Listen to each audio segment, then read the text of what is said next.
Hello students, electrostatics के part 16 video में आपका स्वागत है। इस वीडियो में हम लोग देखने वाले हैं line integral of electric field. और ये line integral of electric field represent करता है work done by electric field. Electric field के द्वारा किए गए वर्क डन को ये लाइन इंटीग्रल रिप्रेजेंट करता है। तो कैसे रिप्रेजेंट करता है, इसी को हम लोग इस वीडियो में समझेंगे। So let us start line integral of electric field। तो इसे वीडियो देखने के बाद आप आसानी से समझ पाएंगे कि ये line integral of electric field represent करेगा work done by the electric field on unit positive charge in moving it from one point to another point in the electric field। तो ये हम लोग प्रीवियस क्लास में भी जानते हैं, previous class से, कि अगर आपको वर्क डन फाइंड करना हो, अगर तो वर्क डन के लिए आप ये फॉर्मूला यूज करते हैं, integral of F dot D are.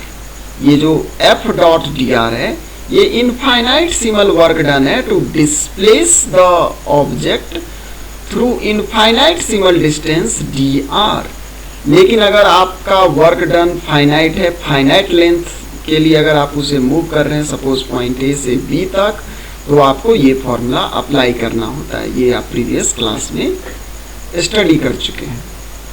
तो और हम लोग प्रीवियस लेक्चर्स में ये भी देख चुके हैं कि electric field is basically force per unit positive test charge.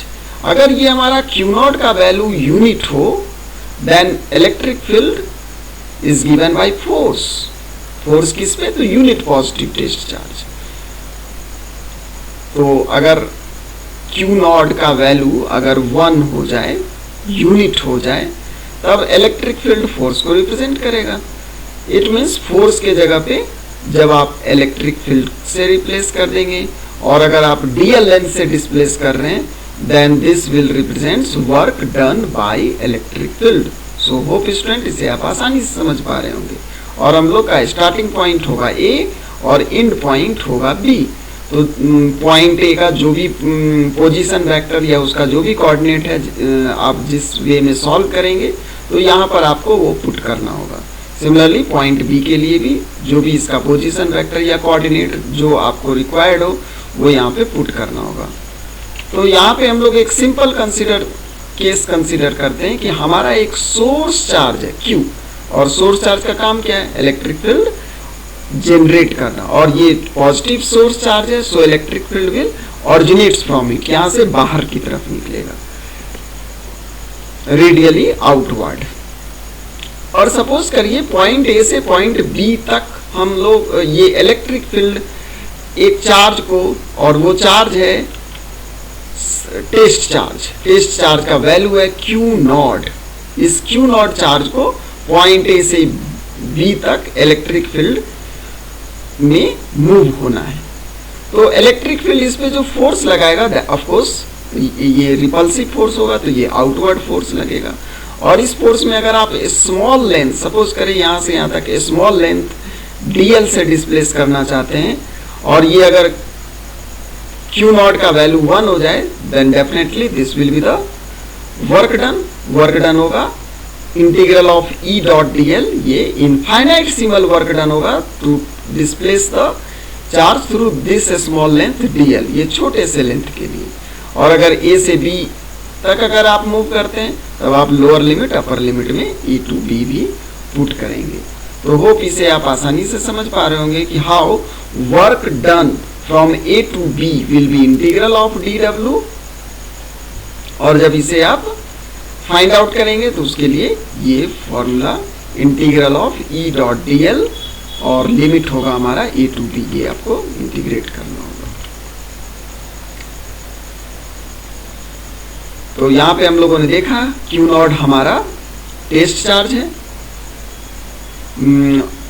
In test charge in place of unit positive charge. तो इस पे जो फोर्स लगेगा, इलेक्ट्रिक फील्ड जो फोर्स अप्लाई करेगा वो क्यू नॉट ई अप्लाई करेगा। चूंकि हमारा टेस्ट चार्ज पॉजिटिव है, सो डेफिनेटली इस पे जो फोर्स लगने वाला है वो फोर्स भी in the direction of electric field, जो भी इलेक्ट्रिक फील्ड का डायरेक्शन है, तो यहाँ पे आप देखेंगे कि ये इलेक्ट्रिक फील्ड रेडियली आउटवर्ड होगा और इस पे फोर्स भी हमारा रेडियली आउटवर्ड लगेगा।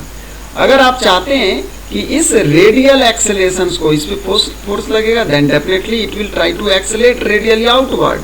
अगर इस एक्सेलरेशंस को अगर आप रोकना चाहते हैं, प्रिवेंट करना चाहते हैं, तो इस पर आपको एक अपोजिट डायरेक्शन में एक फोर्स अप्लाई करना पड़ेगा। तो एक्सटर्नल फोर्स जो आप अप्लाई करेंगे उसका मैग्नीट्यूड सेम रखेंगे ताकि ये एक्सेलेरेट ना करे, सिर्फ हमारा एक्सेलरेशन को प्रिवेंट हम लोग करना चाहते हैं, तो डायरेक्शन अपोजिट होगा। That's why minus Q not, ये माइनस साइन के कारण हमारा एक्सटर्नल फोर्स का डायरेक्शन जस्ट अपोजिट हो जाएगा।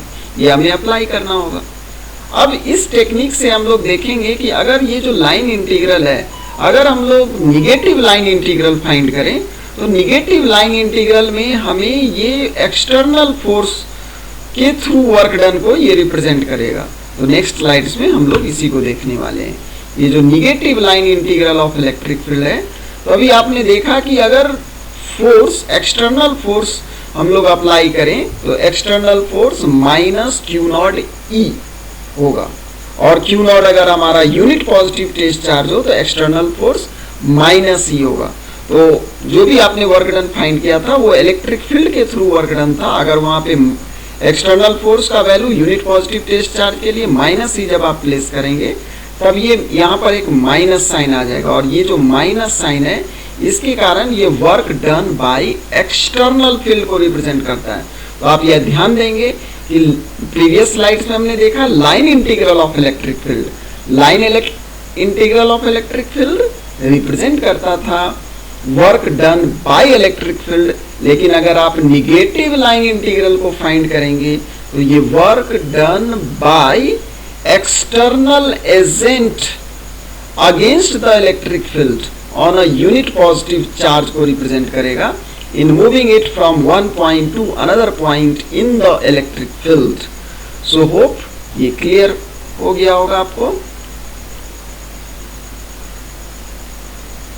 तो यहाँ भी सेम सिचुएशंस है, हमारा सोर्स चार्ज है Q और हमारा टेस्ट चार्ज Q नॉट है, लेकिन अब हम लोग फाइंड कर रहे हैं, ये सेम केस है, चार्ज हमारा मूव कर रहा है from point A to B, लेकिन हम लोग फाइंड कर रहे हैं work done by external agent. तो उस केस में हमारा यहाँ पे आप देख रहे हैं कि ये एक माइनस साइन इंट्रोड्यूस हो गया, बाकी सेम सिचुएशन है। So total work done by external agent against the electric field on the test charge in moving it from A to B in the electric field is given by this way. अब आप जानते हैं कि ये जो हम लोगों ने वैल्यू लाया है, इस वैल्यू को लाने के लिए सपोज करिए ये हमारा सोर्स चार्ज है प्लस Q, तो ये सोर्स चार्ज एक इलेक्ट्रिक फील्ड ऑरिजिनेट करेगा और इस इलेक्ट्रिक फील्ड का वैल्यू होगा 1/4 pi epsilon naught Q by R square. तो जब ये वैल्यू E का वैल्यू अगर आप पुट कर देंगे और इसे अगर आप सॉल्व करेंगे, then you will get this one। तो ये कैसे आया, इसको अगर हम लोग सॉल्व करें, मीन्स यहाँ पर अगर पुट कर दें E का value 1/4 pi epsilon naught Q by R square, तो हम लोग चेक करते हैं कि ये कितना आता है। ओके, तो यहाँ पे E के जगह पे आपको पुट करना है 1/4 पाई एप्सिलॉन नॉट। तो जब हम लोग इसे पुट करेंगे E का value 1/4 pi epsilon naught Q by R square और DL, तो DL अगर हम लोग R के लिए कर रहे हैं तो यहाँ पे हमारा DR हो जाएगा। इसे अगर हम लोग DR के अलॉन्ग करें तो ये हमारा DR हो जाएगा। और पॉइंट A का पोजीशन वेक्टर फिगर में भी आप देख रहे हैं, इट इज RA, और पॉइंट B का पोजीशन वेक्टर RB। तो यहाँ पर आप कांस्टेंट कॉमन ले सकते हैं, -1/4 पाई एप्सिलॉन नॉट Q ये हमारा कॉमन हो जाएगा और आपको इंटीग्रेट करना होगा 1/r² dr को, और ये जो 1/r² इसे हम लोग r का पावर -2 लिख सकते हैं, सो इट विल बिकम -1/4πε0। और जब इसे आप r का पावर -2 लिखेंगे और फॉर्मूला में पुट करेंगे r⁻² + 1 डिवाइडेड बाय -2 + 1, तो ये सॉल्व करने के बाद आपको आएगा -1/4πε0 r⁻1 डिवाइडेड बाय -1, और ये हम लोग ये माइनस और ये माइनस कट जाएगा, यू विल गेट 1/4πε0 1/r। और डेफिनेटली हमें इंटीग्रेट करना है आर ए से आर बी तक, तो सबसे पहले आप अपर लिमिट पुट करेंगे, then it will be 1/rb, उसके बाद आप लोअर लिमिट पुट करेंगे R A, then it will become -1/ra। तो after solving you will get this one. तो ये एक आसान सा इंटीग्रेशन है जिसमें कि हम लोगों ने फॉर्मूला यूज किया है, integral of x⁻n dx is equal to x⁻n+1 divided by n+1। इस फॉर्मूला का यूज करके हम लोगों ने ये इंटीग्रेट किया है और हम लोगों ने देखा कि इसका वैल्यू इतना आया है। So finally we have seen this one, और इस फाइनल डेरिवेशंस में आप देखेंगे कि ये जो work done by external field है, इसमें हम लोग पाथ से कोई लेना देना नहीं है, पाथ का कोई हम लोगों ने जिक्र नहीं किया। फाइनली हम लोग फाइनल पोजीशन वेक्टर और इनिशियल पोजीशन वेक्टर का यूज किया है। इट मीन्स अगर पॉइंट ए से बी तक आप इसे किसी भी पाथ से ले जाएं, चाहे फर्स्ट पाथ से ले जाएं, चाहे ये सेकेंड पाथ से ले जाएं या थर्ड पाथ से ले जाएं, या आपका पाथ कितना भी कैसा भी हो, ये सिर्फ डिपेंड करेगा ए और बी के पोजीशंस पर। मीन्स ये डिपेंड नहीं करने वाला है, depends only on the position of these points and independent of actual path followed by it. तो ये एक कंजर्वेटिव फील्ड का एग्जांपल है। So this is the line integral of electric field is path independent। तो चाहे line integral negative line integral हो या positive line integral हो, ये पाथ से इंडिपेंडेंट होता है और इसलिए इसे हम कंजर्वेटिव फील्ड कहते हैं। और आप देखेंगे कि अगर हमारा पॉइंट ए और पॉइंट बी एक ही जगह पर आ जाए, तो आर ए और आर बी अगर दोनों एक ही जगह पर आ जाए तो ये कैंसिल होकर 0 हो जाएगा और हम लोग कहेंगे कि क्लोज्ड लूप में, ये हम लोगों ने क्लोज्ड लूप का सिंबल दिया, तो क्लोज्ड लूप में वर्क डन 0 होता है। So line integral of electric field over a close path is 0। This is another condition satisfied by conservative field.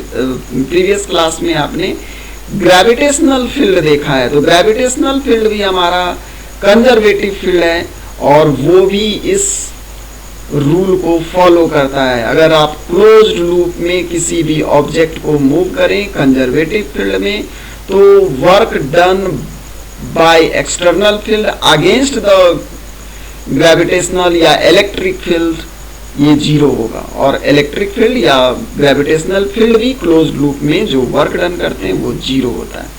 Students, यहाँ पर आप एक पॉइंट्स नोट करेंगे कि यहाँ पे हम लोगों ने जो इलेक्ट्रिक फील्ड यूज किया है, तो इलेक्ट्रिक फील्ड हम लोगों ने स्टैटिक चार्ज के कारण फाइंड किया है। ये जो हमारा सोर्स चार्ज था Q, वो स्टैटिक था, वो मूव नहीं कर रहा था। अगर वो मूवेबल हो तो उसके कारण जो इलेक्ट्रिक फील्ड जनरेट होगा वो भी चेंज होगा। तो उस केस में ये जो हमारा इंटीग्रल ऑफ E.dl है क्लोज्ड लूप में, ये 0 नहीं होगा। तो ये आगे के लेसन्स में आप देखेंगे line integral of only static electric field is independent of path followed. However, the line integral of field due to moving charge, अगर चार्ज मूव कर रहा हो तो ये not independent of the path because the field varies with time. So students, इसे आप आसानी से समझ पा रहे होंगे। इन केस अगर समझने में कोई डाउट्स हो तो आप कमेंट सेक्शन में उसे बताएं, हम लोग उसे फर्दर और क्लैरिफाई करने की कोशिश करेंगे। तो स्टूडेंट्स, इस वीडियो के आधार पर आपके लिए एक होमवर्क है, और होमवर्क ये है कि हमारा एक चार्ज है ऑरिजिन पर, उस चार्ज का वैल्यू हम लोग लेते हैं 1 कूलम। ऑफ कोर्स ये 1 कूलम काफ़ी ज़्यादा चार्ज है, ये हमारा ऑरिजिन पर है, और यहाँ से हम लोग एक पॉइंट, जिस पॉइंट का वैल्यू है, इस पॉइंट का अगर आप कोऑर्डिनेट देखेंगे तो इस पॉइंट का कोऑर्डिनेट हम लोग लेते हैं 0,2, और दूसरा यहाँ पर हम लोग लेते हैं 3,0, और एक टेस्ट चार्ज को हम लोग मूव करना चाहते हैं पॉइंट ए से पॉइंट बी तक। तो स्टूडेंट्स, आपको बताना है कि work done by external agent कितना होगा अगर आप इसे इक्विलिब्रियम में मूव करते हैं, मींस आप इसे स्लोली मूव करते हैं, और हमारा ये जो वैल्यू है ये Q, ये सोर्स चार्ज का वैल्यू है, और टेस्ट चार्ज हम लोग Q0 जो कि टेस्ट चार्ज लेते हैं। तो टेस्ट चार्ज के रूप में आप एज्यूम करें कि हम लोग लेना चाह रहे हैं 1 माइक्रोकूलम। तो इस 1 माइक्रोकूलम को पॉइंट ए से पॉइंट बी तक मूव करने में आपको work done by external force कितना लगा, ये आपको बताना है, और ये आपका फर्स्ट पार्ट है। सेकेंड पार्ट में बताना है कि अगर पॉइंट ए से पॉइंट बी तक इस टेस्ट चार्ज को अगर आप किसी दूसरे पाथ से ले जाते हैं, सपोज करिए कि हमारा पाथ कुछ इस तरह से है और ये हमारा सेकेंड पाथ है, इस सेकेंड पाथ से अगर हम लोग इस टेस्ट चार्ज को ले जाते हैं तो उस केस में work done by external force ये कितना होगा, क्या ये डिफर होगा फर्स्ट केस से या सेम होगा, ये आपको होमवर्क में बताना है। Thank you students.